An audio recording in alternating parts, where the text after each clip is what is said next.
नमस्कार दोस्तों। एक निश्चित वार्षिक साधारण ब्याज की दर पर निवेशित कोई धनराशि 8 वर्ष में 24,500 और 13 वर्ष में 32,000 हो जाती है, तो निवेशित धनराशि ज्ञात कीजिए। तो देखिए यहाँ पर दिया गया है 8 वर्ष में 24,500 ये है हमारा मिश्रधन। 8 वर्ष बाद मिश्रधन है ये। 8 वर्ष बाद मिश्रधन हो जाता है हमारा 8 वर्ष बाद हमारा 24,500 मिश्रधन बन गया है। और इन्होंने कहा है कि जो 13 वर्ष बाद है ये 32,000 हो जाते हैं। तो ये 8 वर्ष की जगह हम 13 वर्ष लिखें तो 13 वर्ष बाद मिश्रधन हमारा हो जाएगा 32,000।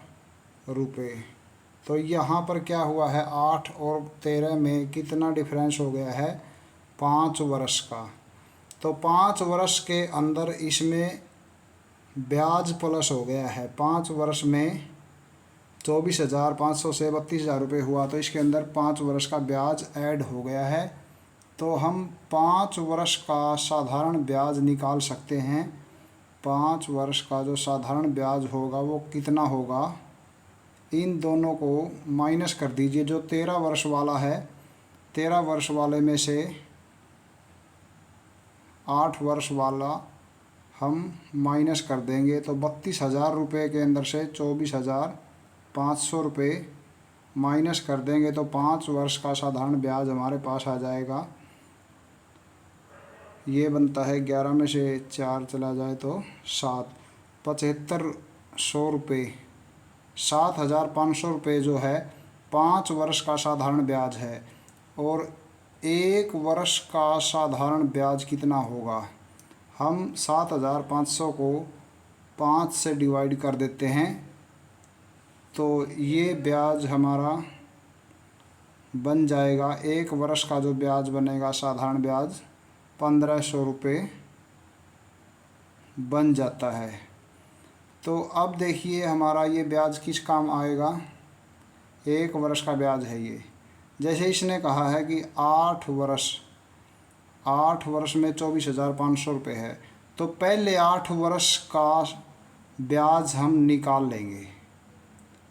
पहले जो स्टार्टिंग के 8 वर्ष हैं उसका साधारण ब्याज कैसे निकाल लेंगे। 8 वर्ष के लिए हमें क्या करना होता है, जैसे 1 वर्ष वाला है तो 8 वर्ष वाला निकालना हो तो 1,500 को हम 8 से मल्टीप्लाई कर देते हैं, तो 15 8 120 होता है। तो 12,000 जो है 8 वर्ष का ब्याज लग गया है। तो हमारी राशि ज्ञात करनी है हमें। जो धनराशि है,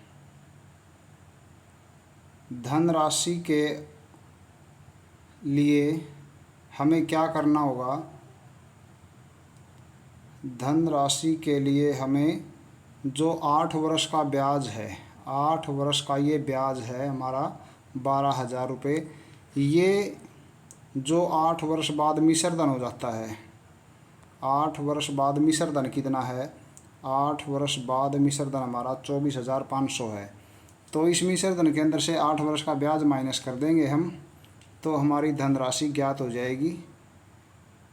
तो जैसे धनराशि ज्ञात करनी है हमें, तो 24,500 के अंदर से हम 8 वर्ष का ब्याज माइनस कर देंगे, तो 12,500 हमारी स्टार्टिंग की जो धनराशि है शुरुआत की वो ज्ञात हो जाएगी। तो देखिए 12,500 ऑप्शन दिया गया है फर्स्ट। तो ये फर्स्ट ऑप्शन जो है इस क्वेश्चन का सही जवाब बन जाएगा। धन्यवाद।